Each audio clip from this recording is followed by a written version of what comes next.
Nós estamos em uma confusão tão grande nesse país no que diz respeito à alimentação e nutrição, que é difícil saber por onde começar. Eu começaria por... I think you gotta have a dream. The School of Greatness. Really? Yeah. Please welcome Lewis Howes. Você tem feito nutrição integrativa, acho que medicina funcional integrativa. Medicina funcional não, integrativa, é diferente.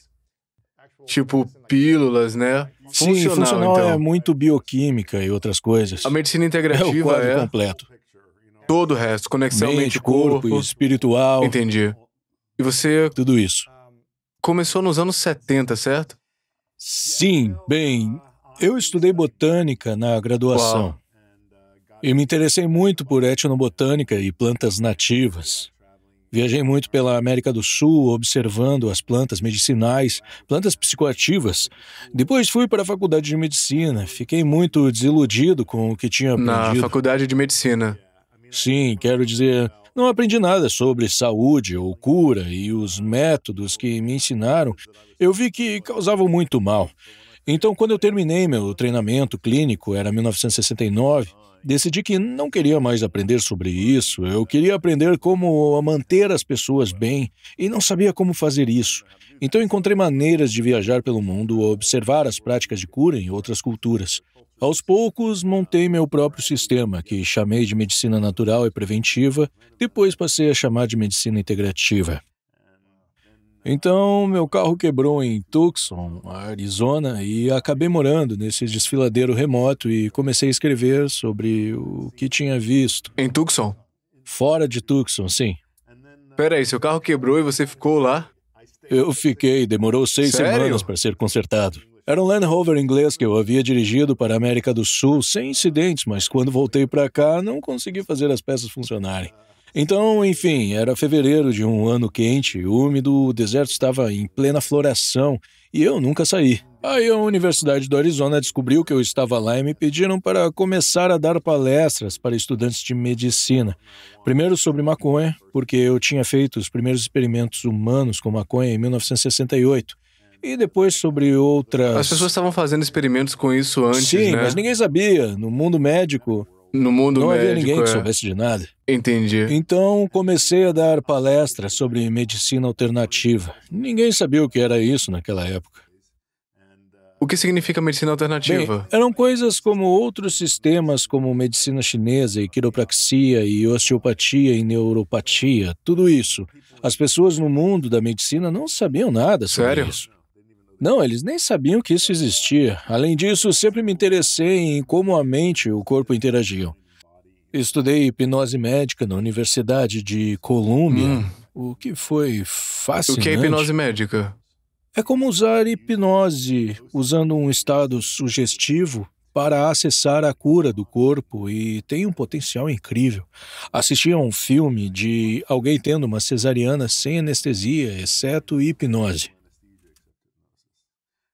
Uma cesariana? Uma cesariana, Cortando a barriga. cortando a barriga. Sem remédio, sem injeção. Não, disseram a ela para cantar Row, Row, Row Your Boat e ela estava bem Enquanto eles acordada. abriram? Sem dor. Quero dizer, esse é apenas um exemplo. Você pode pegar um bom sujeito hipnótico e tocá-lo em um dedo e dizer: é um pedaço de metal em brasa. E ele fica com uma bolha de verdade. Então, esse é um exemplo de como a mente e o corpo interagem e você pode tirar proveito disso para acessar a cura. Então, obviamente, juntei tudo isso nesse sistema de medicina integrativa. E, enfim, os pacientes começaram a aparecer na minha porta e não era fácil chegar lá. Eu morava... Eu Deixa eu via te sobre contar. esse cara em algum lugar no meio do Arizona. Então, você sabe, comecei a ver pessoas realmente interessantes e refinei meu sistema e durante a década de 80 consegui um número cada vez maior de seguidores no público em geral, mas nenhum dos meus colegas médicos prestou atenção em mim. Eles não te respeitavam, confiavam em você, nem achavam que Nada, você eles só era... achavam estranho.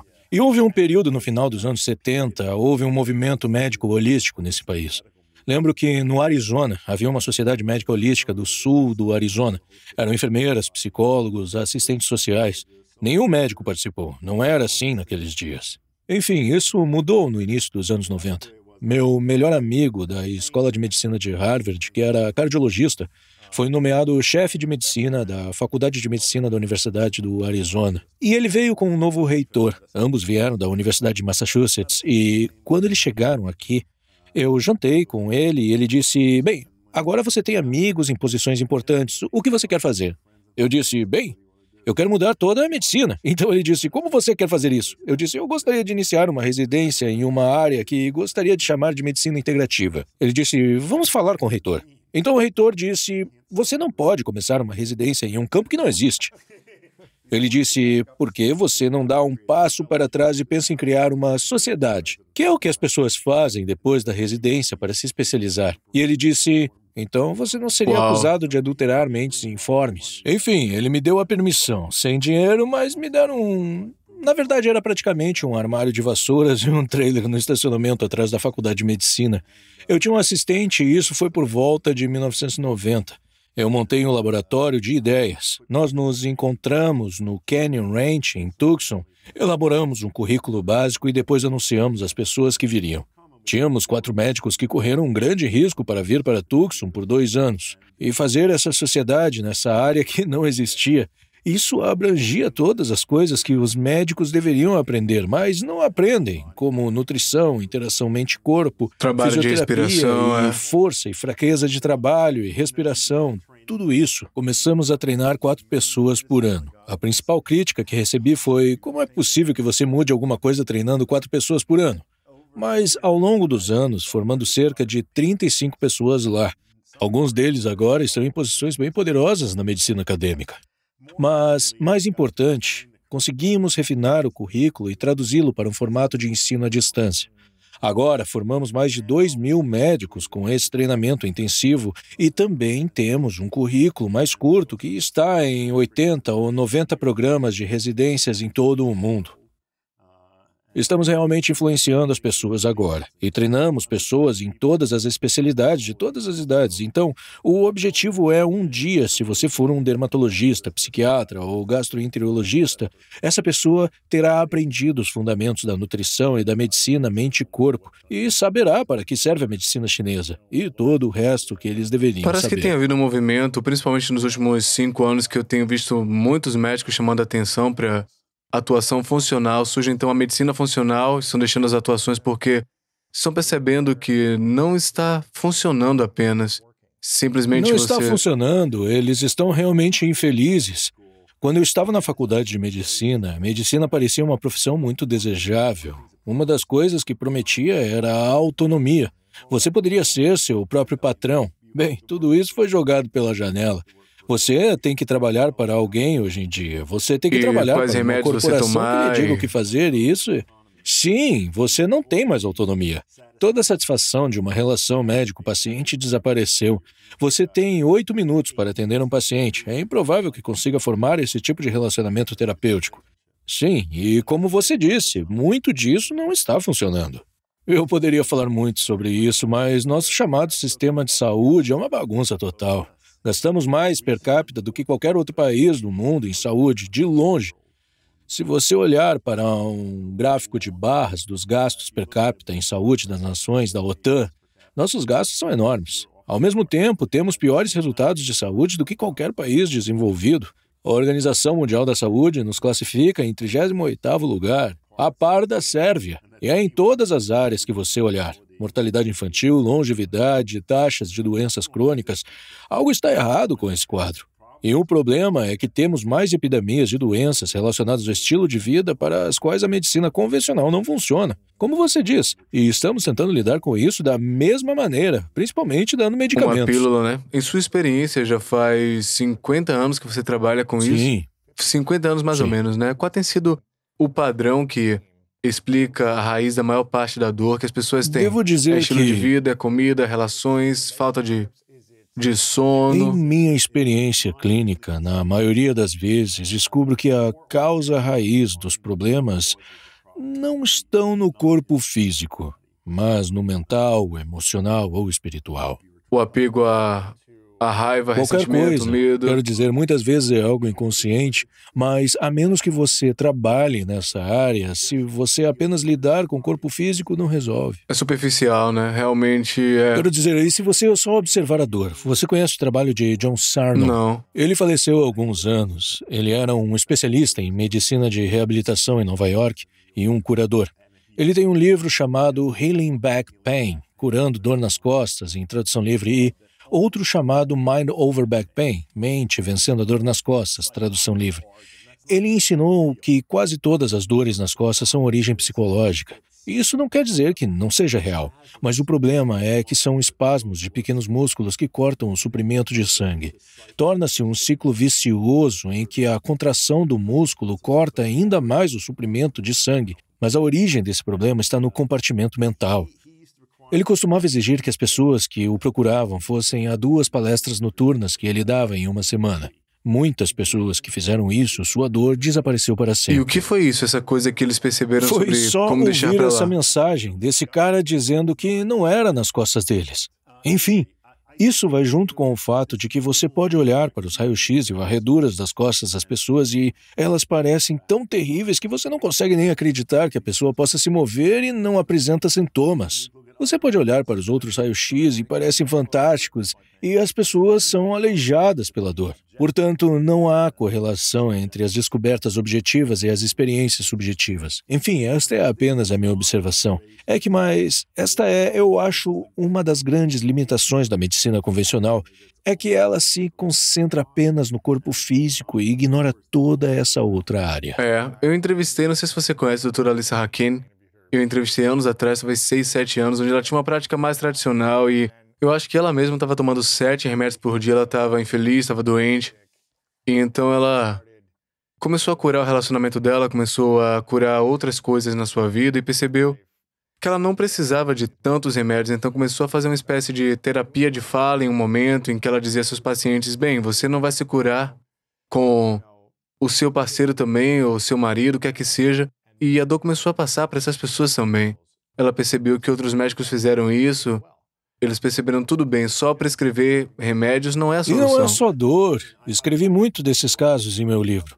Vou contar apenas 2 histórias. Esta me chamou a atenção porque vi essas 2 mulheres ao mesmo tempo. Havia 2 mulheres, ambas com seus, acho que tinham 30 e poucos anos, 40 e poucos anos, que tinham um lúpus sistêmico muito grave, uma importante doença autoimune. Um deles, O que o lúpus cria? O que é? bem, pode afetar qualquer sistema do corpo, mas geralmente há envolvimento articular e geralmente há artrite, problemas de pele. Problemas de eczema, Sim, mas este é grave, não é apenas a superfície do corpo. Ele internamente, entra. entendi. Então, uma mulher teve envolvimento cerebral e ficou psicótica como resultado disso. A outra mulher teve os rins envolvidos e ela estava à beira da morte no hospital.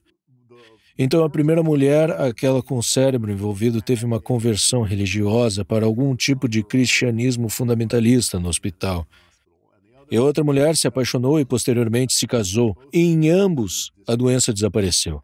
Costumo dizer, nem sempre posso providenciar para que meus pacientes tenham conversões religiosas ou se apaixonem, mas ver isso, apenas para saber que isso é possível, você deve encontrar uma maneira de ligar esse botão. E a mudança está na mente, não no corpo. Se as pessoas acreditassem em um poder superior, que se elas se sentem amadas, você acha que isso ajuda elas a... Acho que ajudaria muito, sim. Acho que ajudaria muito. É o medo, é a solidão, a ansiedade, o estresse que causa tensão nas costas, Sim, o dor. pode ser isso tudo. O que Sarno ensinou foi que você constantemente repete a si mesmo: não são minhas costas e minhas costas estão bem. Na verdade, ele se opunha a qualquer terapia dirigida às costas. Ele dizia que você nem deveria Sério? fazer massagem ou acupuntura, porque reforça a ilusão de que o problema está lá. Interessante isso, É tão cara. interessante. Eu tive também escrevi sobre esse cara. Este era um amigo meu que tem a minha idade. Ele estava com quase 30 anos na época em que isso aconteceu. Ele era um jogador de basquete. Ele era professor em Princeton, trabalhava com política de drogas, cara muito inteligente, aleijado por dores nas costas. Teve lesões no esporte. Ele estava perto há literalmente 24 horas de fazer uma neurocirurgia. O neurocirurgião disse que nunca tinha visto uma coluna em tão mau estado e que a única opção era a cirurgia. Peraí, neurocirurgia no cérebro? Não, nas Ok, costas. entendi.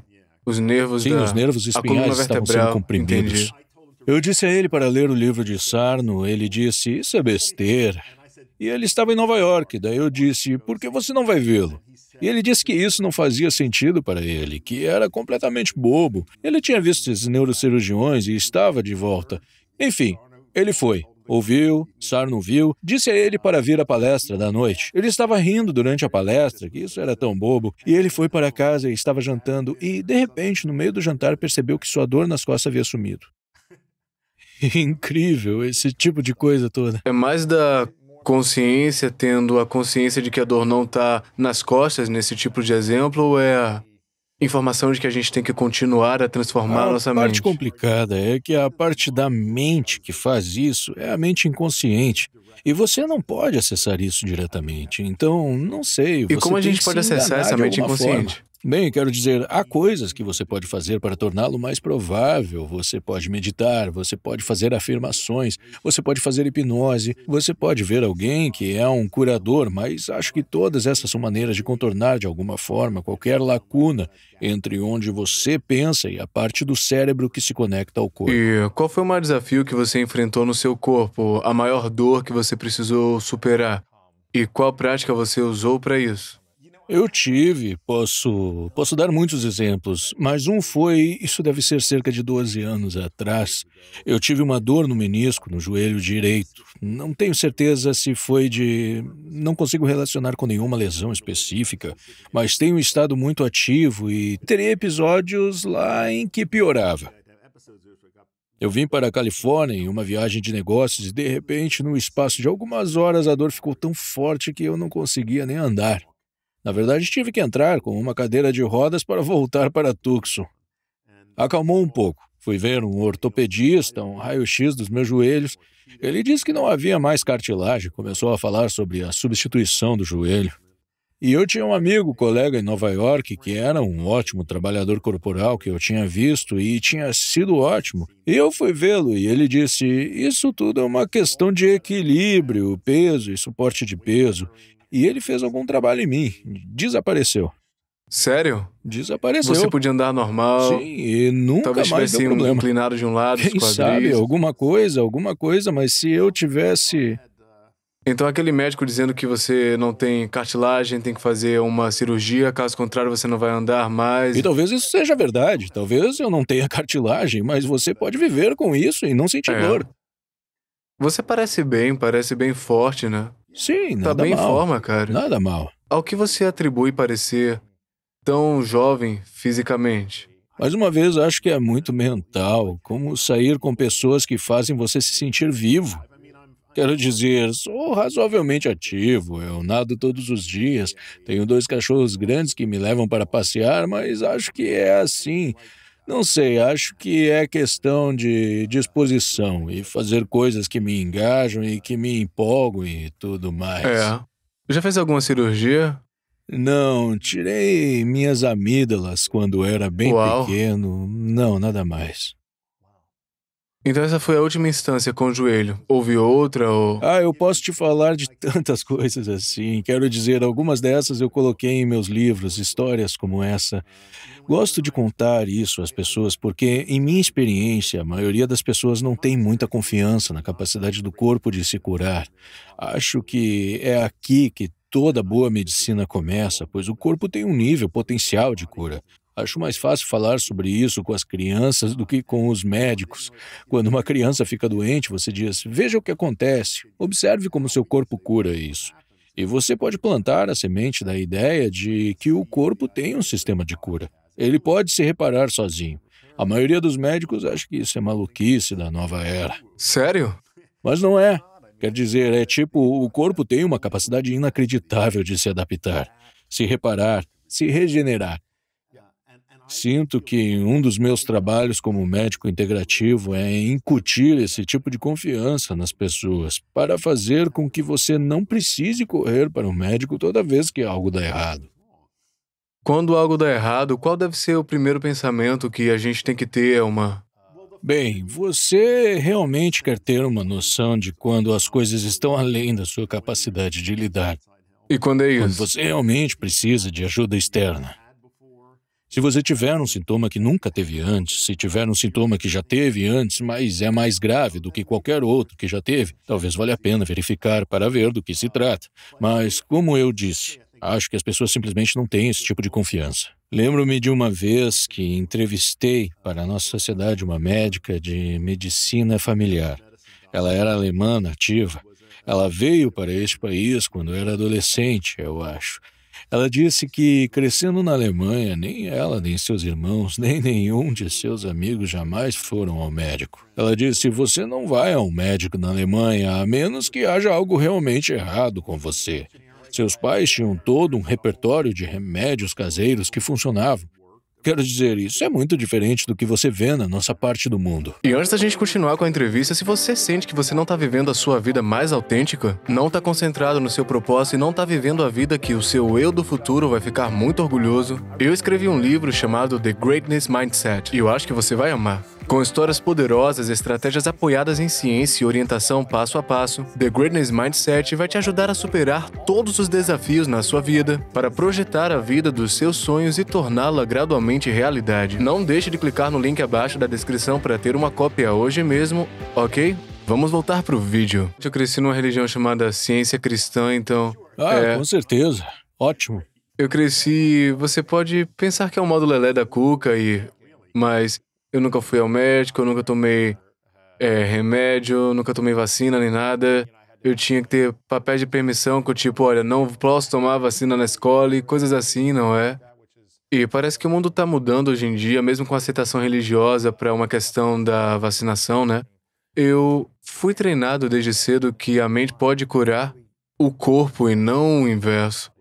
Então fui treinado desde cedo, meu pai ele enraizou isso em mim, sempre que eu me sentia doente ou algo assim, ele dizia, saiba a verdade que sua mente tem poder, seu corpo pode se curar, e a gente focava constantemente nessa mente, era mente, a mente tem poder, você é amor, você é verdade, você pode. E focado nisso eu dizia, pai, tá doendo, eu dizia, por que dói, por que é assim, então eu tava sempre em conflito, mas naquele treinamento, eu tive várias curas rápidas em que eu pensei, eu devia ter sido capaz de curar esse osso tão rápido. Então vi essas instâncias e pensei, ok, então isso pode ser incrível e o corpo pode curar a mente no lugar certo, mas se a mente está consciente com medo e ansiedade, ela não vai se curar. Então eu estava sempre aprendendo esse processo, que é que eu aprendi a ter bom senso, se você tem muita dor, se você não pode clarear a sua mente, você pode fazer um check-up. Então é isso que eu tô assim agora, então eu tô Sim, tipo... exatamente. Ok, eu posso me curar de coisas menores. Mas às vezes você precisa de ajuda. Eu posso fazer um exame Você já leu o também. ensaio de Mark Twain sobre ciência cristã? Comprei o livro porque ele escreveu um livro chamado Ciência Cristã. Certo, mas há um ensaio muito engraçado em que ele quebrou a perna e primeiro procura, diz ele, um médico de cavalos que queria cobrá-lo para o conserto do osso. E então ele vê uma praticante de ciência cristã e ela diz a ele que a dor é toda imaginária. Que tá na mente. Certo. E então ele paga ela em dinheiro imaginário. Eu amo isso. Ela envia a ele uma conta muito real e uma carta ameaçadora de que vai levá-lo ao tribunal. É engraçado. É bem louco porque Mary Baker Eddy e Mark Twain, eles eram rivais, né? Sim. Se respeitavam, mas não... Eu acho que estava chateado porque ela continuou tendo best-seller após best-seller para o mesmo livro, né? Certo. Agora, outra informação como essa, porque eu estava realmente interessado na ciência cristã. Sim, eu estudei. É que quando os cientistas cristãos têm que ir ao médico, eles respondem fantasticamente ao tratamento.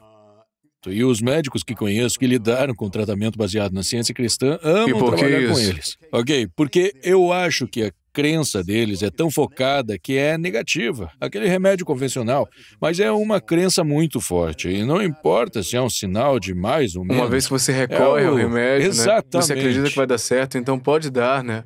Sim. É a crença que isso não é real, a dor não é real. É mais a crença de que a medicina tradicional é má, mas vou te fazer isso, mas é tipo, você acredita nisso. E funciona pra você. Acho que a crença é grande parte, né? Quero dizer, Sim, absolutamente. A crença em si é um placebo, né? Se você acredita que essa pílula vai te ajudar, seja quimicamente ou não, então estudos mostram que realmente a questão do placebo é tão tá na mente. interessante. A maneira mais comum de usar a palavra placebo na medicina é tipo, como você sabe que não é apenas o efeito placebo?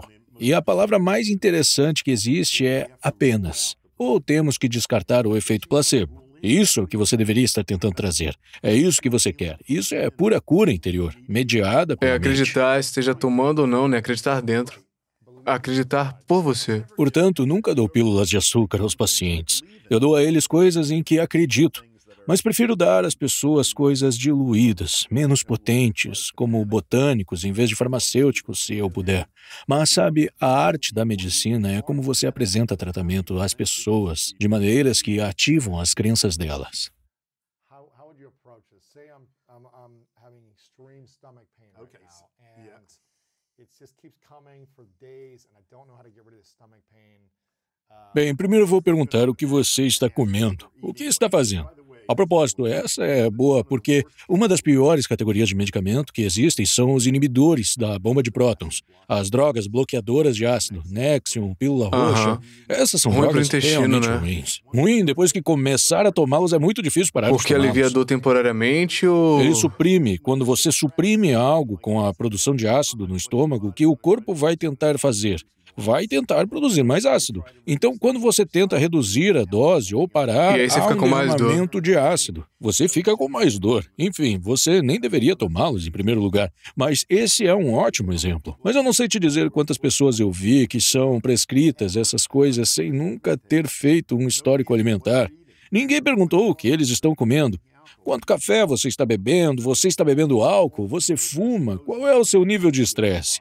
Muitas vezes, ao abordar essas coisas, você pode lidar com muito disso. E depois há remédios naturais. Há um extrato de alcaçuz que aumenta a camada de muco no estômago, que é benigno. Enfim, mas para coisas mais sérias, uma estratégia... Nem sempre posso fazer isso, mas se você pode apresentar um paciente a alguém que teve sua condição e agora está bem, essa é uma maneira muito poderosa de fazer com que ele acredite na possibilidade... E por que isso? Acho que outra pessoa passou por isso e melhorou, então ela fica meio... Sim, você pode ver com seus próprios olhos que é possível, porque muitas vezes as pessoas entendem a mensagem, especialmente em suas interações com a medicina regular, que diz que você tem que viver com isso, você não pode melhorar e assim por diante.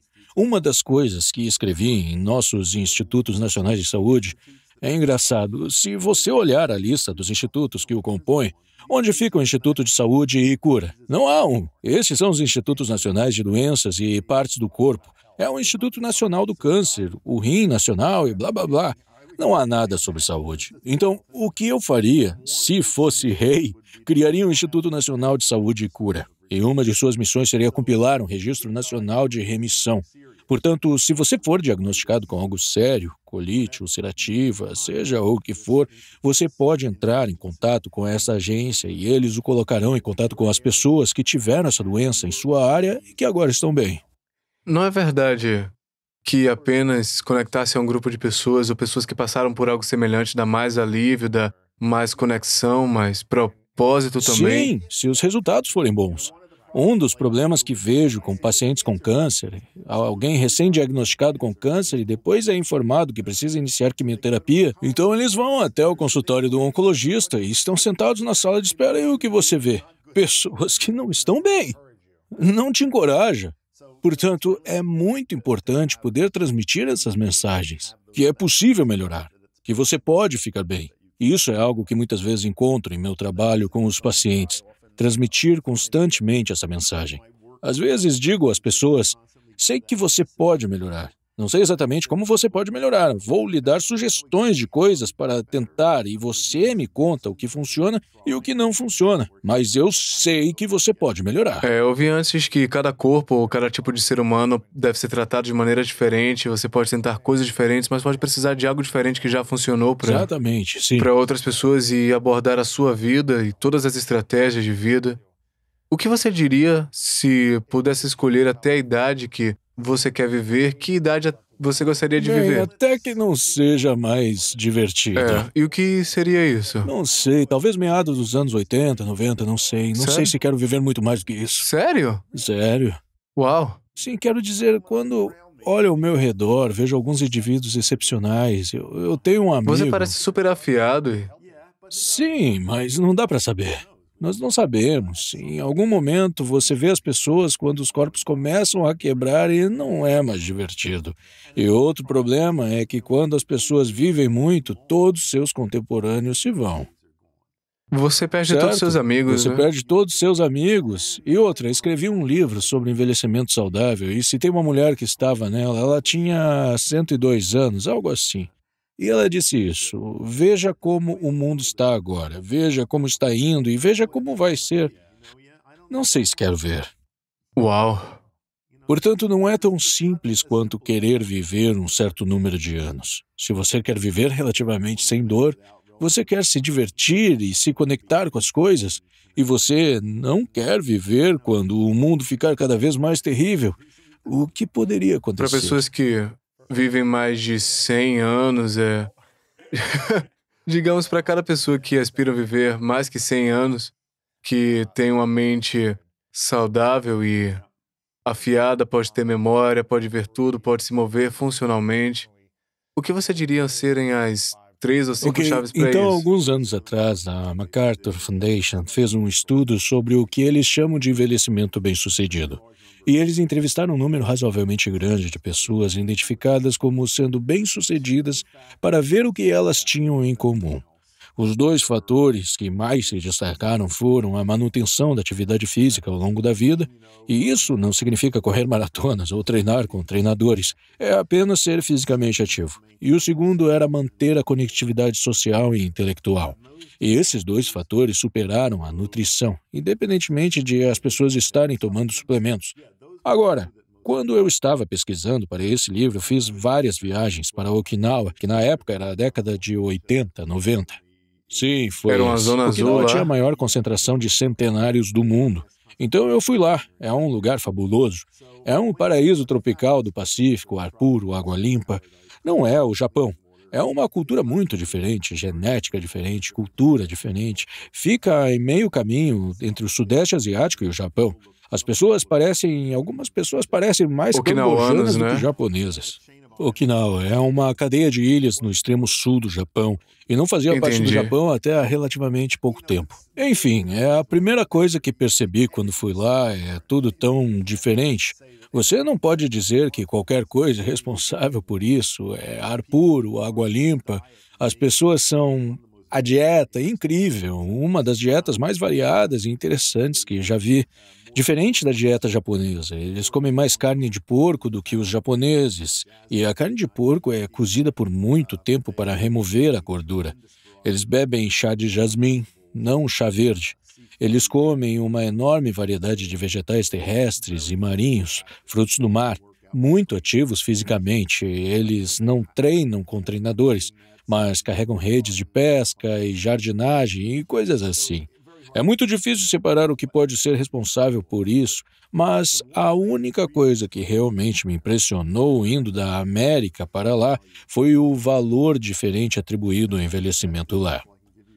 E o melhor exemplo que posso dar é uma história que eu vi repetidamente.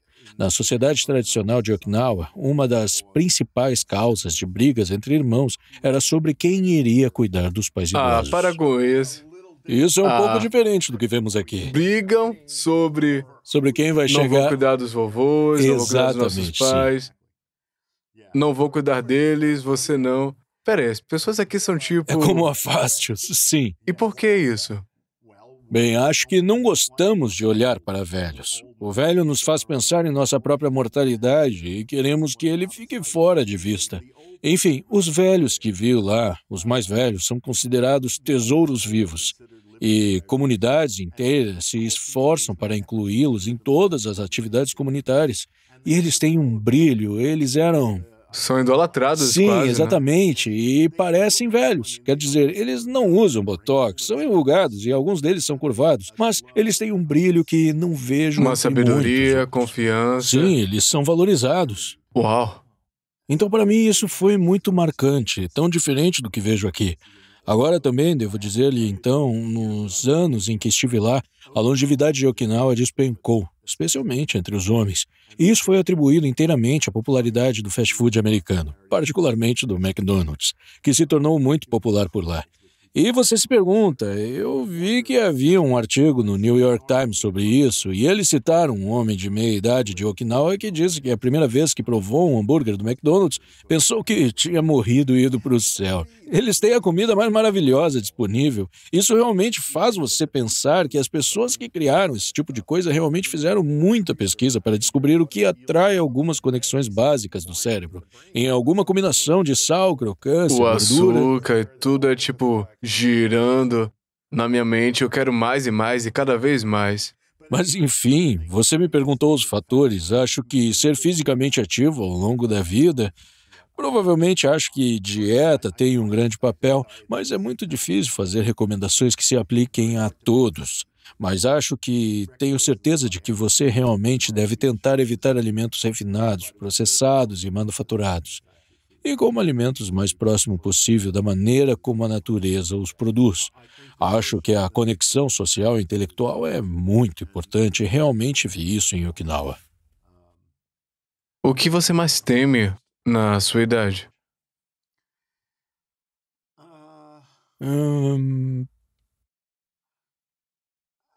É difícil dizer. Acho que não sinto nenhuma mudança em minha função mental. Quero dizer, sinto o mesmo que quando tinha 7 ou 8 anos. Sério?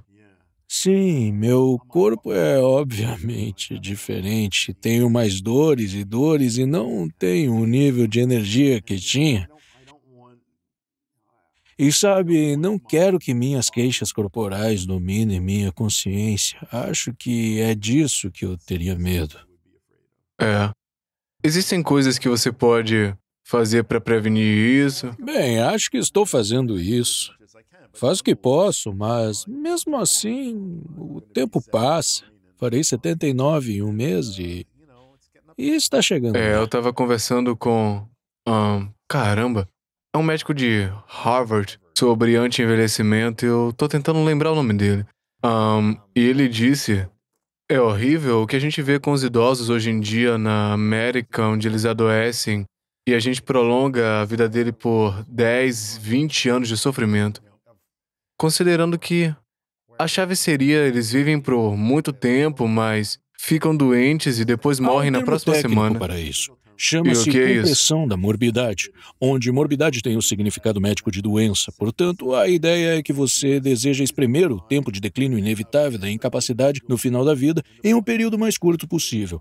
Então você vive muito bem e então tem uma queda muito rápida. Então é isso que gostaríamos de E como é fazer. chamado? Compressão da morbidade. Ao contrário do que a gente está fazendo agora em geral, em que Extensão da morbidade, prorrogação desse período. apenas manter alguém vivo para mantê-lo vivo. Então, como você faz isso? Como você aumenta suas chances de experimentar isso? Portanto, acho que é observando todos esses fatores sob nosso controle que sabemos que influenciam a forma como você envelhece.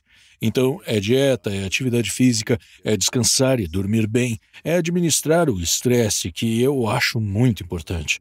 Você não pode viver sem estresse, mas pode encontrar maneiras de neutralizar seus efeitos nocivos. É estar social e intelectualmente conectado. Você já fez uma pesquisa sobre a relação entre a pessoa com que você casa, o seu parceiro e o tempo que você vive?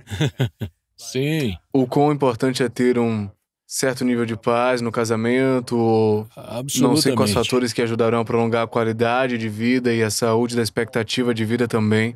Você sabe quais são esses fatores? Não, eu posso adivinhar. Como quanto mais estressante é um casamento, eu presumo, são maiores as chances de ter mais dor, mais sofrimento e uma morte mais curta também, né? Sim, quero dizer, acho que quanto mais estresse houver em qualquer área da sua vida, seja no trabalho, relacionamento ou qualquer outra coisa, acho que, como eu disse, acho que não devemos viver sem estresse. Isso faz parte da vida, mas você pode aprender a praticar métodos para neutralizar seus efeitos nocivos. Quais seriam os 5 alimentos que, se você pudesse ter apenas esses 5 alimentos para dar suporte na qualidade geral da sua mente, corpo, saúde, longevidade, quais seriam esses 5 alimentos para você? Isso é complicado, eu Pessoalmente. diria. Ok, talvez salmão, Ok, por que salmão? porque é uma boa fonte de ácidos graxos, ômega 3, e eu gosto. Brócolis, porque é um vegetal crucífero que contém muitos compostos protetores. Bagas, em inglês berries, como mirtilos, amoras, etc., que eu acho que são frutas realmente boas, com baixa carga glicêmica e muitos compostos protetores. Eu diria chá verde. Ok, em vez Meu de chá de preferido. jasmim? Sim, e minha forma preferida de matcha, Ok. sobre o qual falaremos e Por que chá verde ao invés de chá de jasmim, como na comunidade de... acho que tem havido mais estudos sobre o chá verde e é antioxidante e tem associação com longevidade saudável. E o quinto? E o quinto, talvez chocolate amargo, É. no mínimo 70% de cacau. E talvez azeite de oliva. Seria Azeite cara é... ou Por coroa. que a gente fala tanto no azeite? O Dr. Stephen Gundry é obcecado por azeite. Como ele pode obter o máximo possível no seu corpo diariamente, ele bebe litros por semana, é isso que ele faz. Bem, descobri que a família italiana média gasta 1 litro por semana. É, antes de tudo, gostoso. É de uma fruta. Não tem muitos óleos de frutas e a maioria... Azeitonas são frutas, né? Sim, a maioria dos óleos vem de sementes. E a composição de ácidos graxos dos óleos que vêm de frutas, o outro é de abacate, são realmente saudáveis para o coração. E o azeite de oliva é o único por conter um composto anti-inflamatório que nenhum outro óleo possui. E isso é muito bom para conter inflamações inapropriadas e tem um ótimo sabor. Tem muitas calorias, mas o gosto é ótimo, né? Quais seriam os não negociáveis para você no dia a dia, nesse estágio da vida, seguindo em frente, que você precisa pensar em uma meditação, ou prática de oração, ou horário para acordar, ou uma atividade, uma conversa que você tem com a sua filha? Eu vou para a cama cedo. Há muito tempo, geralmente, estou na cama às 8h30 ou 9 horas. Eu acordo geralmente às 4, 4h30. Esse é apenas o meu padrão. Eu medito quando me levanto, o que faço há muito tempo. Eu pratico o trabalho de respiração, que para mim é tanto uma prática espiritual quanto uma prática física. E acho que ensino isso a todas as pessoas. Eu acho que é uma chave real para a boa saúde física. Eu tenho um relacionamento que valorizo com a minha filha, com minha esposa. Tenho animais de companhia, sou um amante de cães e não consigo imaginar a vida sem cães. Passo tempo ao ar livre e tenho um trabalho gratificante. É muito satisfatório. O quão importante é a natureza, na sua opinião, versus viver numa selva de concreto? Bem, mesmo se você estiver vivendo em uma selva de concreto, você pode ter plantas dentro de casa. Você pode ir a um parque. Assim, você pode encontrar maneiras de acessar a natureza, mesmo se estiver Certo. na Quão cidade. importante para você é passear na natureza do seu quintal, do seu jardim? Importante. Sério? Sim, sempre gostei de jardinagem. Eu cultivo muito da minha própria comida.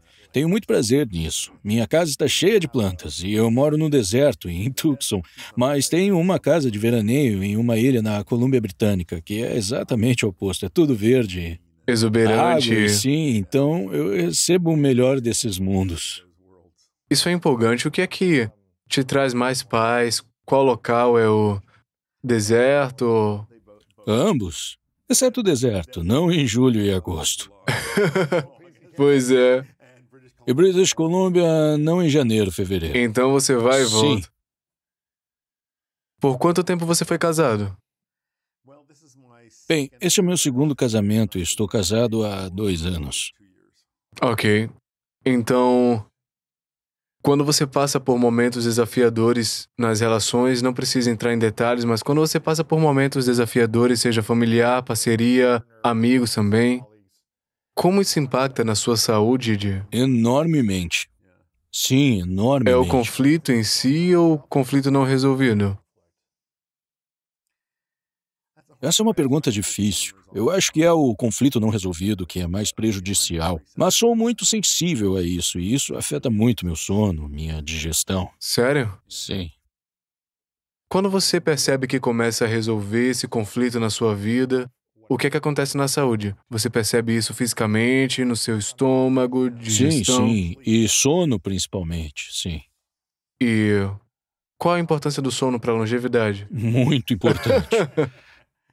Sim, acho que a porcentagem de pessoas que não dormem o suficiente ou não dormem de boa qualidade é muito alta nesse país. E há um enorme consumo de medicamentos, tanto prescritos como a de venda livre para dormir.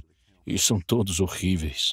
Nenhum Sério? deles produz o sono natural, eles suprimem os sonhos, são viciantes, interferem na função cognitiva. O que acontece quando a gente toma uma pílula de venda livre, sem prescrição em geral, quando tem uma substância química? O que é que você acha? Sim.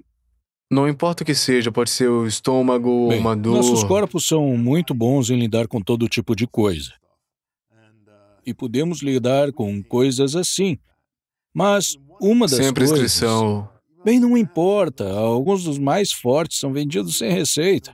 Assim como o sono, o remédio para dormir sem receita mais comum em produtos como o Unison, por exemplo, o Sominex, é o Benadryl, é a difenadramina, um antihistamínico que deixa você sonolento. E agora foi descoberto que aumenta os riscos de demência a longo prazo se você tomar regularmente. Então essa é a substância sem receita, boa e sem receita. No entanto, uma das coisas que acontece e que acho que muitas pessoas não percebem é que a maioria dos medicamentos que usamos são contra-ataques. Eles neutralizam processos fisiológicos. E é por isso que a maioria dos nomes começa com anti. É antihipertensivo, antihistamínico, antiespamódico, anti-isso, anti-aquilo. Quando você usa esse tipo de medicamento, está empurrando contra o corpo com uma força extrema. E o que ele faz? Ele empurra de volta. Isso é algo chamado homeostase. O corpo tenta manter o equilíbrio. E acho que as pessoas não percebem isso. Se você administrar um desses medicamentos neutralizantes ao longo do tempo, a longo prazo, a reação homeostática pode causar mais problemas do que você tinha no início. E é isso que acontece com essas drogas bloqueadoras de ácido. Houve até um experimento relatado alguns anos atrás, onde eles pegaram um grupo de homens jovens e saudáveis que não tinham problemas gastrointestinais, colocaram-nos em um desses medicamentos por 6 semanas, e então pararam repentinamente. E todos desenvolveram doença de refluxo. Portanto, a droga causou o problema que deveria tratar. A mesma coisa acontece com os antidepressivos. Você dá essas coisas que aumentam a serotonina nas junções neurais do cérebro. E o que acontece com o tempo? O corpo para de produzir serotonina e diminui os receptores de serotonina. Te deixa deprimido quando você sai dele, né? Exatamente. Perfeito. Isso é algo que as pessoas não pensam. Eles não percebem esse problema. Se você está lidando com uma situação aguda, é bom ter essas coisas que empurram o corpo de volta para o lugar certo. Mas uma vez que você chega lá, você quer parar de usá-lo e encontrar outras formas de manter essa melhora. Porque se você continuar com a medicação, você vai se deparar com esse tipo de problema com Sério? mais frequência. Parece que especialmente com a cultura da rede social, com a cultura da comparação nas redes sociais, o vício também. Todo mundo tem a capacidade de simplesmente desligar o telefone. Sim, Todo mundo mas tem a não é tão capacidade de fácil. dizer, olha, eu vou desligar o telefone, vou fazer outra coisa.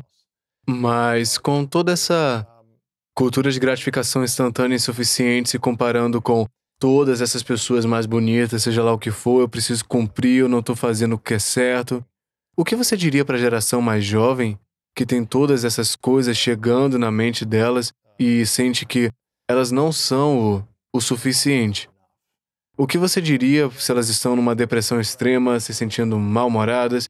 Não sei se isso acontece com todos os adolescentes, mas eles estão tendo isso. E como é que a gente pode começar a resolver? Acho que você quer limitar seu tempo em dispositivos em geral e perceber como isso é viciante, sedutor e apenas estabelecer algum tipo de limite para isso, porque realmente afeta a função cerebral. Acho que não sabemos a extensão total disso no momento, e isso é um grande problema. Você usa bastante dispositivos? Sim, mas sou melhor do que a maioria das pessoas que vejo. Normalmente, em algum momento do dia, talvez no meio do dia, eu paro. Eu tento não olhar para o e-mail ou qualquer outra coisa. Você tá na natureza com sua Certo. família. Falando em família, por quanto tempo você foi casado no primeiro casamento? 7 anos. 7 anos. Quanto tempo houve entre o primeiro e o segundo? Foi bastante longo. Sério? Eu estava em um relacionamento de longo Só não era prazo. casado, entendi. Não era casado. E qual a razão de se casar novamente nessa idade? E quais Essa é são uma os boa benefícios pergunta. para a saúde de forma geral?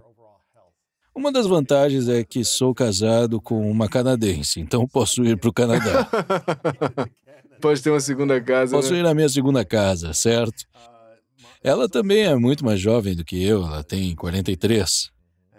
E você tem? Eu estou prestes a fazer 79. Ela é muito atlética e gosta de atividades ao ar livre, então isso é muito bom para mim. Ela é uma corredora e todo tipo de coisa. Ela me puxa em direções que, de outra forma, talvez eu não Que você fosse. diria, quero relaxar Exatamente. agora. E era tipo, Então, isso bora, é bom. tira a bunda da cadeira. Isso é interessante. Onde você acha que estaria a sua saúde se você não tivesse numa relação com alguém que estivesse tentando mudar você? Eu provavelmente seria mais preguiçoso. Eu cuido muito bem de mim, mas provavelmente não tão bem quanto no momento. Sério? Então se casar com alguém mais jovem. Sim. O que você diria que são os alimentos para o cérebro que realmente ajudariam a aumentar o nosso humor, pra gente se sentir melhor, não de um jeito vicioso, tipo, eu preciso disso o tempo inteiro, mas de uma forma mais calmante, feliz e saudável também? Bem, acho que fontes de ômega 3 são muito importantes. Sabemos que são realmente necessários para a saúde do cérebro. Sabe, os peixes oleosos são as melhores fontes. Acho que alguns dos cogumelos, e o mais estudado é o Lion's Mane, que é um cogumelo comestível muito bom. Isso realmente parece melhorar a função cognitiva e proteger o cérebro. Acho que agentes anti-inflamatórios como açafrão e gengibre são ótimos. Azeite de oliva também, Azeite né? de oliva, claro. Você toma suplementos? Tomo sim, eu tomo um suplemento multinutriente, tomo CoQ10, tomo magnésio e tomo várias fórmulas de cogumelos. Sério, você mesmo que faz? Eu não os faço, mas um amigo meu faz. Eu acredito muito em cogumelos e seus benefícios medicinais. Há quanto tempo estuda isso? Puxa, provavelmente desde a década de 1970 também. Comecei a me interessar por... Enquanto eu crescia, minha mãe tinha muito medo de cogumelos, como muitas pessoas tinham. Ela dizia, nem toque neles, você será envenenado. Sério? Sim, primeiro me interessei por cogumelos alimentícios e depois quando comecei a ler sobre medicina chinesa e vi quanto eles eram valorizados na medicina chinesa e na medicina ocidental nunca prestamos atenção a eles. Então isso me interessou e comecei a ver quais são os efeitos dessas coisas e por que elas são tão amadas na Ásia. Eles são realmente interessantes, muitos deles afetam a imunidade, resistência ao câncer, vírus. Eles são ótimos. Então eu realmente me tornei um conhecedor de cogumelos. Certo, você toma diariamente, semanalmente? Sim, eu como cogumelos sempre que posso. Cogumelos são poderosos, hein? Eles são muito Não havia um poderosos. documentário chamado O Poder Mágico dos Cogumelos? Com certeza, Ou algo assim na sim, Netflix? Sim. Há quantas espécies de cogumelos que você conhece? Incontáveis. Acho Milhares, que não né? sabemos. São milhares e milhares. A porcentagem deles que podem te matar é muito pequena. Então, quando você sai, quando aprende a colher cogumelos silvestres, a primeira coisa que você quer fazer é aprender Certo. quais são os que podem te matar. E esses são bastante fáceis de aprender. E uma vez que você aprende e os evita, você pode experimentar. Então, a pior coisa que você terá é uma dor de estômago por de um algumas tipo horas. ou de outro. Fale-me mais sobre chás, porque eu me interesso bastante por chás e o poder dos chás e qual o propósito dos chás e por que as pessoas bebem tanto em geral. O que é que você acha? Primeiro de tudo, o chá vem todo de uma planta. É a Camellia sinensis, a planta do chá. Muitas coisas que as pessoas chamam de chá são infusões de ervas que não são feitas da planta do chá. Então, chá de camomila Não é chá. não é chá. Chá de É o que? rooibos São não ervas é chá. juntas, né? É uma infusão de ervas. Se você está falando estritamente sobre chá, E onde é essa tudo espécie dessa cresce? espécie de planta. Porque cresce em qualquer lugar? Sim, é nativo da China e da Índia. Ouvi dizer que as pessoas estão cultivando chá no Oregon agora. Eu não experimentei ainda. Interessante. Enfim, pode crescer em uma grande área. Não suporta geada, mas pode crescer em várias áreas diferentes. Mas então há muitas variedades de chá, dependendo de como o chá é cultivado. como é tratado, se é cozido no vapor, seco, torrado, quanto tempo é oxidado. Você tem de tudo, desde chá branco, que é muito delicado, chá verde, chá oolong, chá preto, há todos os tipos de preferência diferentes. Quando eu era criança, era o chá que os velhos e os doentes bebiam. Certo. Chá gelado no campo de golfe com muito Sim. açúcar. Sim, e o único chá que tínhamos disponível era o chá em saquinhos. E isso é comum, é literalmente a sujeira do chão das plantações de chá. Faz relativamente pouco tempo que as pessoas nesse país começaram a conhecer um bom chá. E quais os benefícios dele? E por que beber chá? Bem, é agradável. Durante séculos as pessoas acharam que era agradável. É um estimulante, tem Todo cafeína. chá? Todo chá verdadeiro? Todo chá verdadeiro contém cafeína, mas algumas mais do que Como outras. chá de menta sem cafeína Isso não não é é chá. chá, né? No entanto, há chá com sabor de menta. Você tem que ler o Não tem rótulo. cafeína? Sim, isso O tem chá cafeína. tem cafeína. Certo. Agora, porém, a estimulação do chá é muito diferente da do café. O café tem mais cafeína, mas ele tem outras coisas diferentes. E o chá tem um composto chamado L-teanina, do qual você provavelmente já ouviu falar que é um relaxante. E acho que essa combinação realmente afeta a qualidade da estimulação da cafeína. Então tem cafeína que te dá mais energia, mas também Certo. tem um relaxamento. Sim, assim as pessoas o descrevem como um estado de alerta relaxado. Interessante. Diferente da estimulação do café, que eu pessoalmente acho muito mais estridente. Um estado de alerta nervoso versus um estado de alerta calmo, um estado de alerta Exatamente. concentrado. Agora, a outra observação que faço, não quero falar muito mal do café, mas vejo muitas pessoas viciadas em café, fisicamente viciadas. Se tentarem parar, terão uma síndrome de abstinência. É como letargia e depois uma dor de cabeça latejante que pode durar 48 horas e aliviar instantaneamente se você tomar um pouco de café. Certo. Você não vê isso com o chá, Você é fica raro. tipo, eu preciso do meu chá, eu preciso. Certo, exatamente. Eu tô com minha Claramente. xícara de chá. Exatamente. E também, quando eu estava atendendo pacientes ativamente, costumava dizer que produziria uma cura milagrosa por semana, fazendo alguém parar de beber café. E era tudo desde tremores nas mãos, abatimentos cardíacos irregulares, problemas de bexiga, problemas gastrointestinais, problemas estomacais, toda uma gama de coisas. E eles não tinham ideia de que o café estava fazendo isso com eles. Então você os tirou do café e 2 semanas depois já estavam bem. Bem, esses eram frequentemente problemas Você que estava vinham partindo acontecendo o coração há das anos. pessoas. E ninguém nunca lhe disse não. Tá partindo o coração das pessoas. Exatamente. Certo, mas também há uma grande variação em como as pessoas respondem à cafeína em geral e ao café em particular. Vejo pessoas que não têm ideia de que uma única xícara de café que tomam pela manhã é a razão pela qual não conseguem dormir à noite. E vejo outras pessoas que podem beber um bule de café na hora de dormir e tudo bem. Então você tem que descobrir onde você está nesse espectro. Eu posso tomar um cappuccino de noite, tipo 22 horas, desmaiar na hora seguinte. Então você é relativamente insensível à cafeína. Não que eu precise, é um gostinho. Eu me pergunto, vou beber de manhã e não me dá mais energia. Eu sinto que eu tenho energia. Certo. Eu tenho já isso. Certo, mas quando as pessoas dizem que obtêm energia com o café, é energia delas. O café apenas acumula. E quando passa, você Sério? fica O que você com quer dizer com esgotamento é a de energia delas? O café só... A cafeína não está te dando um presente. O café não está te dando uma energia de presente. Está forçando seu corpo a liberar energia armazenada quimicamente, que normalmente não libera de uma só vez. Armazenado aonde? Nas células, gordura... Não, está em todas as células e compostos energéticos em todas as células. Mas quando você libera essa energia, quando o efeito passa, você tem um esgotamento de energia que... E você fica cansado. Sim, você tem um E por que o acidente. chá não faz isso especificamente? Provavelmente porque, primeiro, tem menos cafeína. Então é uma estimulação mais suave. E também tem um outro composto que modera a coisa. Então eu acho que você até poderia encontrar viciados em chá. Não os vejo Certo. com muita frequência. E não vejo muitas pessoas que dizem ter uma queda de energia depois de beber chá. E também existem benefícios do café para a saúde, mas tem havido uma quantidade enorme de pesquisas sobre benefícios do chá para a saúde, especialmente o chá verde. Quais são os benefícios? Taxas de mortalidade mais baixas em geral. Sério? Sim, há um enorme estudo populacional no Japão. Isso é por causa do chá ou dos fatores também, tendências ambientais? Não sabemos, mas há uma clara associação entre quanto mais chá as pessoas bebem, causa mais baixas, todas as causas de morte. Melhorou a saúde cardiovascular, reduziu as taxas de câncer, coisas assim, e das várias formas de chá. Pessoalmente, acho que o chá verde foi o mais estudado.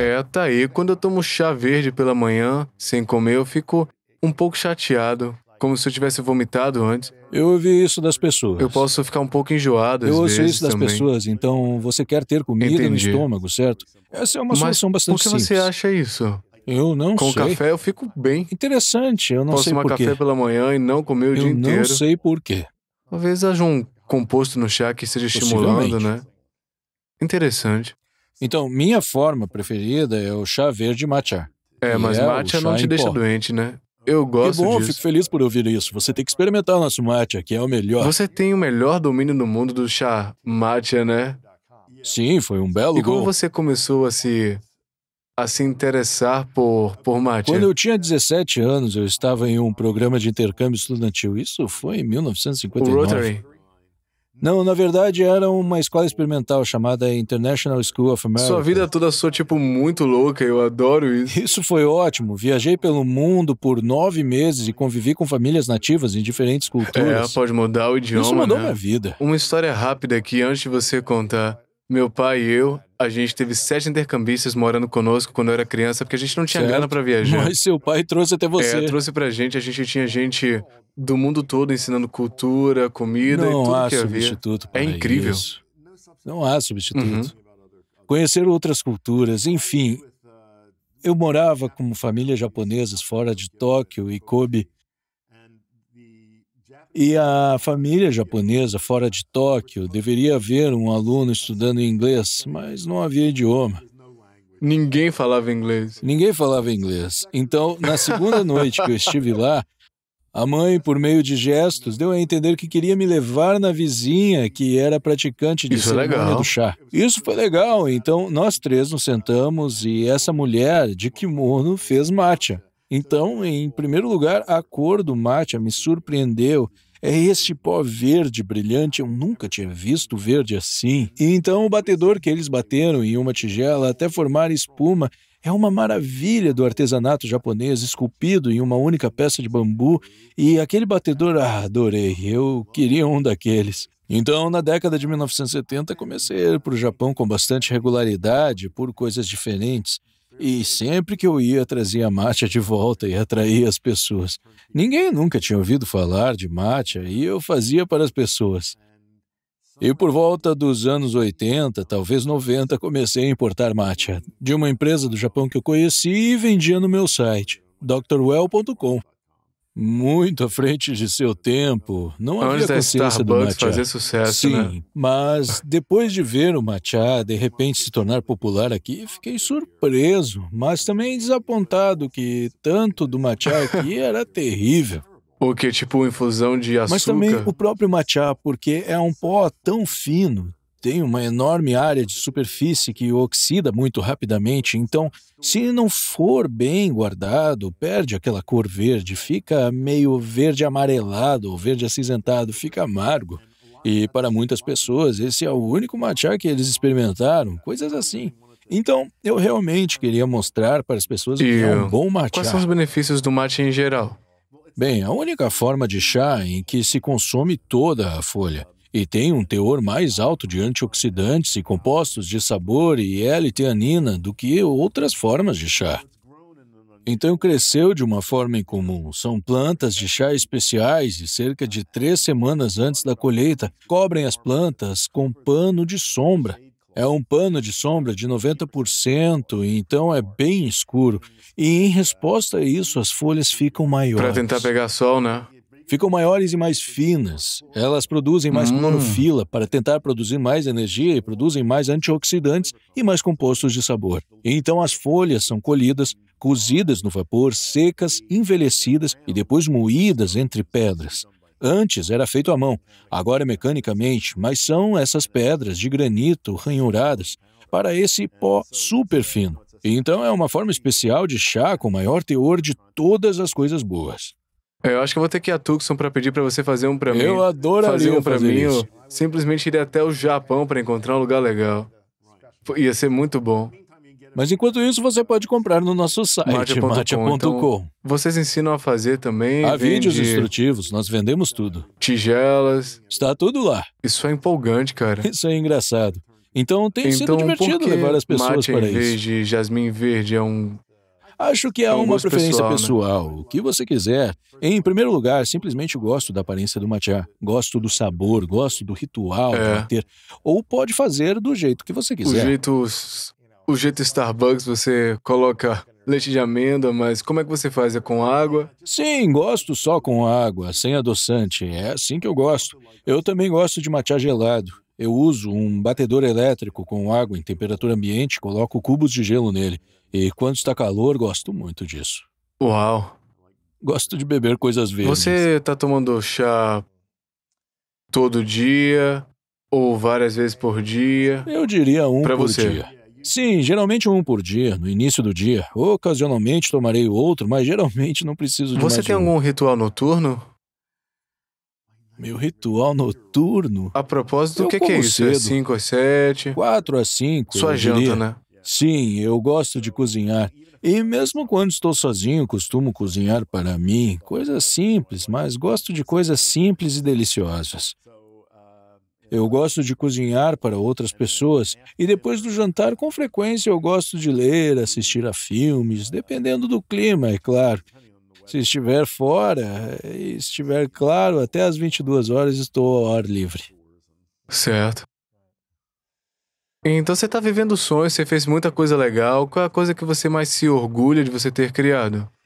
Você sabe, agora existe um centro na Faculdade de Medicina da Universidade do Arizona chamado Andrew Will Center for Integrative Isso Medicine. é muito legal, é. Sim, e nós somos o líder mundial em educação nesse campo. Como eu disse, já formamos mais de 2.000 médicos em nosso treinamento.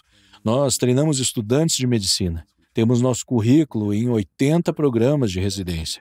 Formamos outros profissionais de saúde, treinamos quiropráticos, dentistas, enfermeiros em medicina integrativa. E eu sempre disse, um dia vamos conseguir largar a palavra integrativa. Será apenas um bom remédio, e isso está chegando. Integrativa é isso a exclusão da medicina tradicional ou como é que você fica? Não, baseia-se na medicina Você ainda pode convencional. prescrever a medicina tradicional, né? Absolutamente. Eu sempre disse, se eu sofrer um acidente de carro grave, não quero ir primeiro a um praticante de ciência cristã, a um quiroprático ou um xamã. Eu quero ir a um centro de trauma e me recompor, mas usaria outros Certo. métodos que conheço para acelerar a cura. Então, francamente, uma das coisas que vejo acontecendo, acho que muitos hospitais menores e comunitários não existirão no futuro.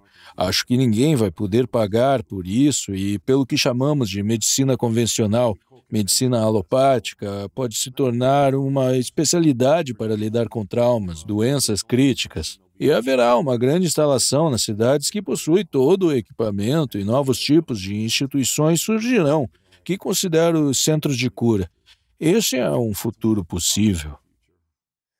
Você viu a obesidade aumentar na América nos últimos 50 anos? Provavelmente não eram 2/3 naquela época, provavelmente foi 1/3, talvez menos disso. Bem, eu me lembro, há alguns anos atrás, assisti todo o documentário do Ken Burns sobre a Segunda Guerra Mundial. Foi na PBS. E há muitas cenas de multidão, tanto os militares quanto civis, milhares de pessoas. Você não vê uma única pessoa gorda naquela É multidão. porque não tinham dinheiro para comprar comida, é Não, porque... não é isso. E a outra coisa interessante é que se você olhar o que as pessoas comiam naquela época, elas não sabiam muito do Também que não sabemos processavam agora. tantos alimentos, né? Certo, mas comiam carne, batatas e tortas e gordura, mas era comida de verdade, feita do zero. Eles não estavam comendo comida industrializada, eles não estavam comendo fast food. Não existia fast food. Correto. Mas há uma enorme mudança na aparência das pessoas. Eu li, há alguns anos, saiu um livro que tentava argumentar que a epidemia de obesidade era um artefato de estatística, a maneira como medimos as pessoas. Besteira, é inacreditável como as pessoas mudaram. Todo mundo estava em forma, parecia mais magro ali, né? Correto. Agora tá todo mundo gordo.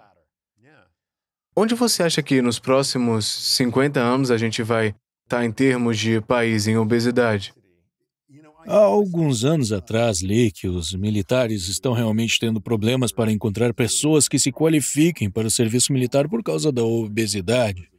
Sério? Realmente, então, está ameaçando a defesa nacional. Você pensaria, agora as pessoas vão levar isso a Porque eles sério? simplesmente não Temos que estão fazer em algo. forma para poder passar no teste? Sim, o teste físico. Nós estamos em uma confusão tão grande nesse país no que diz respeito à alimentação e nutrição que é difícil saber por onde começar. Eu começaria por se conseguíssemos fazer as pessoas pararem de beber É. líquidos doces. Isso seria... Tínhamos que colocar Refrigerante, isso esse bem tipo na de coisa, frente. né?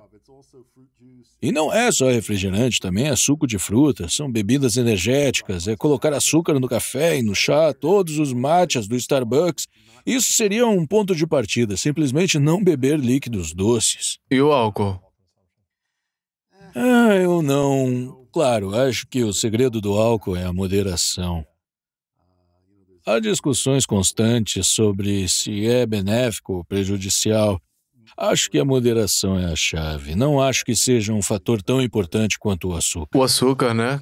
Ok. Você criou uma dieta anti-inflamatória. Quando Sim. foi isso? Muito tempo atrás, tenho um histórico de estar à frente em muitas áreas. Agora que fui capaz de prever tendências, acho que fui a primeira pessoa a alertar as pessoas sobre as gorduras trans 10 anos antes de as pessoas perceberem isso. Então tomei conhecimento do início dessa hipótese de que a inflamação crônica era a causa raiz de muitos tipos diferentes de doenças crônicas graves. E isso me fascinou porque quando eu estava na faculdade de medicina, me ensinaram que as doenças cardiovasculares não tinham nada em comum com o câncer e que não tinham nada em comum com o mal de Alzheimer ou o mal de Parkinson. E agora, de repente, parece que todas as coisas estão interligadas. Eles têm uma raiz em comum de doença crônica: Inflamação. inflamação. E se for esse o caso, a boa notícia é que existe uma estratégia comum para lidar com ele, se você puder reduzir a inflamação inapropriada. Então, acho que há muitos mal-entendidos sobre inflamação. A inflamação é a pedra angular da resposta. Então a de cura do inflamação é corpo. boa quando Isso você é está com dor, não é mesmo? bom, é bom. É a forma como o corpo obtém mais nutrição e mais atividade imunológica para uma área que está ferida ou sob ataque. Então, todos nós sabemos disso na superfície do corpo. É vermelhidão, inchaço, dor, calor, mas não temos consciência disso necessariamente internamente, e principalmente se for de baixo nível. A inflamação é tão poderosa e é tão potencialmente destrutiva que é muito importante que ela termine quando deveria terminar e fique onde deveria ficar. Então você não quer isso no seu corpo o tempo Não, todo. se a inflamação persistir, se ela sobreviver ao seu propósito, ela causa doenças. E agora parece que se você não consegue produzir inflamação suficiente, fica vulnerável a infecções. Se você produzir muita inflamação, ficará vulnerável a alergias e autoimunidade. Parece que se você tem uma inflamação crônica de baixo nível por muito tempo, aumenta muito os riscos de doenças cardiovasculares, de doenças neurodegenerativas e de câncer. Então acho que uma das melhores coisas que podemos fazer é aprender a conter isso. Então, quais são os fatores que influenciam isso? É parcialmente genético, é estresse, a exposição de toxinas ambientais é grande. A fumaça passiva do cigarro é uma região pró-inflamatória muito poderosa. Mas a dieta tem uma grande influência e está potencialmente sob nosso controle. Acho que não há dúvida de que a dieta norte-americana convencional é fortemente pró-inflamatória. Ela nos dá os tipos errados de gorduras, os tipos errados de carboidrato e não possui elementos protetores suficientes, que estão principalmente em frutas, vegetais, ervas, especiarias, chá e coisas assim. Então qual seria a dieta anti-inflamatória? Uma base de produtos de alta qualidade. E o governo sempre nos diz para comer mais frutas e vegetais, mas a ênfase deve ser nos vegetais, porque frutas são fontes de açúcar e você Vegetais, mais quer vegetais. mais vegetais.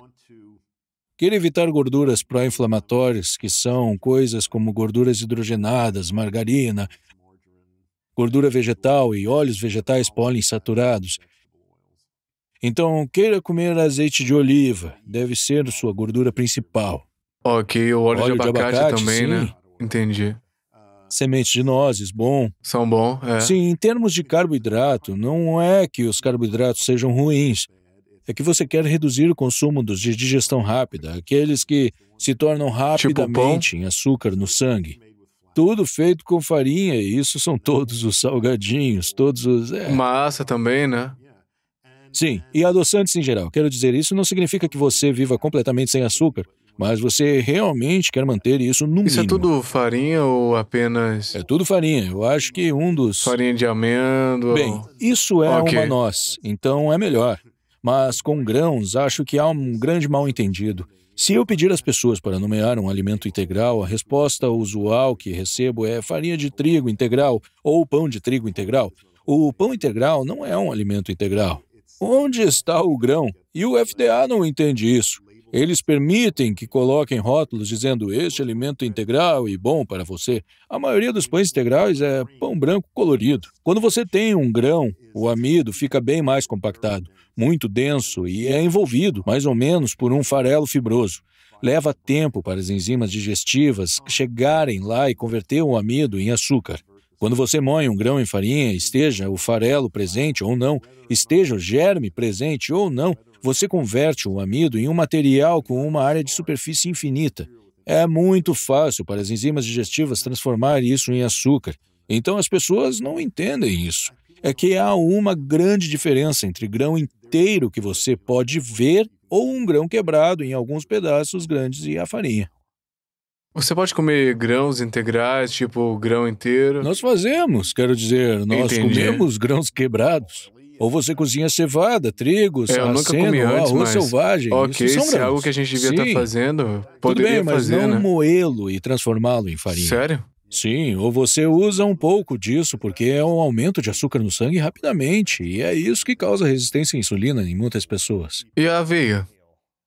Acho que relativamente, especialmente a aveia cortada em aço, onde você está lidando com grãos mastigáveis. É ok, né? Sim, Ok.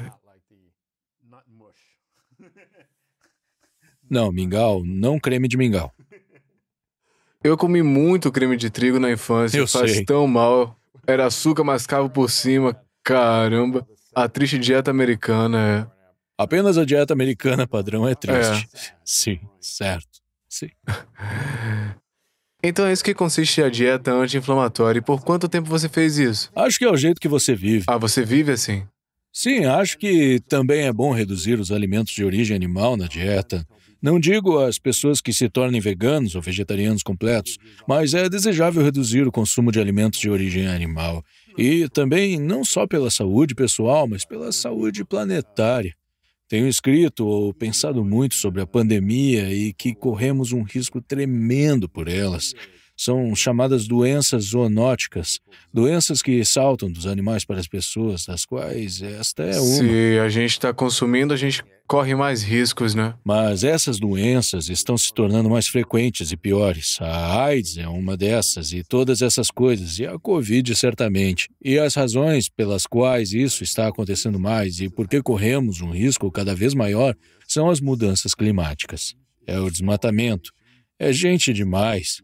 São muitas pessoas vivendo em concentrações muito densas. É a forma como criamos animais e os tratamos. E você olha para isso e pensa, sobre qual dessas coisas podemos fazer alguma coisa? Não está claro. A única coisa que poderíamos fazer é reduzir nossa dependência de alimentos de origem animal. Isso seria um passo concreto para ajudar o meio ambiente. Você já viu o documentário Seaspiracy? Não, posso E imaginar. eu adoraria sua opinião sobre ele. Mas você come menos comida? Você come mais peixe, está comendo menos carne? Faz muito tempo que Sério? não como carne. Come Sim. peixe, muito peixe, né? Eu como peixe e legumes, principalmente. E eu como muita proteína vegetal também, e é ótimo ver mais tipos de alimentos ricos em proteínas vegetais disponíveis. Você disse que no Japão ou em Okinawa eles têm mais carne de porco. Carne de porco. É interessante. Quero dizer, eles gostam de carne de porco e isso é uma preferência Entendi. cultural. Eu não. Eu escolho não comer alimentos de origem animal, com exceção dos peixes. Peixe. Quando você cortou alimentos assim? Não sei te dizer exatamente. Ação de graças de Para 1970. com isso. O que aconteceu?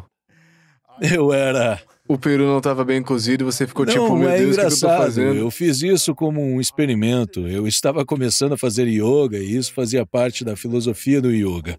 E também tive amigos que se tornaram vegetarianos. Então pensei em fazer isso apenas como um experimento, ver o que acontecia. E, para minha surpresa, emagreci. Eu tinha mais energia e me Continua. senti ótimo e continuei. No começo eu não comia peixe, fui lacto-vegetariano por cerca de 15 anos. E então, como eu te disse, eu estava indo para o Japão. Não é fácil Tudo é estar no peixe. Japão e não comer peixe. Tudo é peixe, os molhos, o caldo. Então, primeiro eu estava lendo sobre os benefícios do peixe para a saúde. E então eu estava viajando muito. Então, comecei a comer peixe e ficou por aí. Entendi. Quando você pensa sobre a inflamação, que as pessoas estão tendo bastante, a inflamação ela pode ser causada também pela mente ou apenas através da Não, eu comida, do disse ambiente? absolutamente. A mente, o estresse Sério? são um fator. Absolutamente. Na verdade, há todo um. Quero dizer, há muitas pesquisas sobre como o cérebro e o sistema imunológico interagem e como a mente atua nisso. Na verdade, isso é fascinante. A teoria atual da depressão, que é a medicina dominante, é chamada de hipótese da depressão da serotonina. É que há uma deficiência de serotonina no cérebro. É por isso que damos essas drogas que aumentam a serotonina, que não funcionam tão bem. Há evidências crescentes de que elas não funcionam tão bem. Bem, há uma hipótese alternativa que está sendo construída, o que está certo. É a chamada hipótese da citocina da depressão. Esta é uma história interessante. Há muito se sabe que quando os animais domésticos ficam doentes, vacas, porcos, ovelhas, eles exibem um conjunto de sintomas que é chamado de comportamento doentio. Geralmente estão doentes com algum tipo de doença infecciosa. Eles param de se mover, param de socializar, eles perdem o interesse pelo sexo, Param de comer. eles param de comer. Então, os fazendeiros sempre pensaram que isso era resultado da fadiga associada à infecção, mas na década de 70, todos ficaram surpresos ao descobrir que era mediado por um fator transmitido pelo sangue que você poderia tirar no sangue de um animal de um comportamento de doença, injetá-lo em um animal saudável e esse animal apresentou Para os com isso. mesmos sintomas. Então, ninguém sabia o que era no sangue. Foi chamado de fator X. E então, descobriu-se que isso foi identificado como um grupo de substâncias reguladoras chamadas citocinas, com inflamação mediada. Parece que há uma correlação entre o aumento da inflamação, aumento da atividade imunológica e depressão, na medida em que, agora, eles descobrem que algumas pessoas com depressão severa respondem muito melhor aos anti-inflamatórios do que aos antidepressivos. Se você pensar sobre isso evolutivamente, faz sentido, porque se você tem uma doença infecciosa, faz sentido parar de se mover e parar de comer. Você quer conservar a energia, mas há uma mudança de humor que acompanha isso. Então, é como se houvesse uma conexão entre depressão e inflamação. O que você acha que a gente deve pensar diariamente em termos dos nossos pensamentos? Se o pensamento regula um pouco a nossa mentalidade, nosso humor ao longo do dia, o que é que você acha que a gente devia pensar mais? O que é que você prescreveria? Bem, uma razão pela qual eu digo às pessoas praticar o trabalho respiratório e fazer algumas formas de meditação é que praticar colocar sua atenção em sua respiração é um lugar seguro para ter sua atenção. É como colocar sua mente em um ponto morto. É muito melhor do que ter sua atenção em seus pensamentos, porque muitas vezes são pensamentos e imagens na mente que são fontes de ansiedade, de sentimentos negativos. E muitas vezes você não consegue pará-los. Mas o que você pode fazer é tentar apenas desconectar sua atenção deles. E sua respiração é uma maneira de fazer isso. Já houve um ponto de vista que seus pensamentos eles assumiram o controle, sua mente, e aí você entrou em espiral? Sim. Como você superou isso? Acho que primeiro é simplesmente passar por isso, tentar várias coisas. Você estava ciente disso quando estava acontecendo? Sim, E definitivamente. você pensa, ok, eu venho praticando isso há anos. Definitivamente. Então você não é imune, né? De jeito A esses nenhum. desafios também. Não, de jeito nenhum. Desculpa, eu não queria interromper. Não, eu sei muito bem disso. Sim. Sério? Já faz muito tempo que fui pego por isso, mas houve períodos em minha vida que, sim, isso foi. Tentei todo tipo de coisa e muitas coisas que tentei não funcionaram. Acho que ter praticado meditação por muito tempo não foi uma solução rápida, mas a longo prazo acho que ajudou muito. Ajudou. Quanto Sim. tempo foi o pior momento de você estar nessa espiral? Acho que há alguns anos. Apenas com uma ansiedade de baixo nível Mais constante, você foi depressão do que capaz... ansiedade. Sério? Sim. Qual faixa etária foi essa? Você lembra? Acho que eu estava na casa dos 40. Sabe a causa disso? Acho que parte disso foi estar isolado. Acho que Em alguns de Tucson nós ou... estamos socialmente isolados. Bem, alguns eu estava morando na América Latina, alguns em Tucson. Realmente também não sentia que eu tinha um Mas você propósito. estava curando vidas e No mudando o mundo, entanto, trazendo mas essa eu educação para estava... tanta gente. Bem, isso foi antes, Ah, muito antes entendi. disso. Sério? Sim. Falta de propósito, Falta de isolamento também, né? propósito, isolamento social, sim. Eu tentava manter meus hábitos, principalmente hábitos de atividade física, mas meu sono não era bom. Mas era uma coisa que me acompanhava há algum tempo. Escrevi sobre isso e tenho um livro chamado Felicidade Espontânea, que trata do bem-estar emocional. Escrevi sobre essa experiência. Interessante. Eu tentei uma droga antidepressiva e não fez muito por mim. E quando você começou a se ver saindo disso, quais foram as coisas que mudaram? Você se mudou para algum lugar? Você... Sim, acho que foi quando... Sim, eu me mudei. Eu entrei em um relacionamento que levou ao meu primeiro casamento.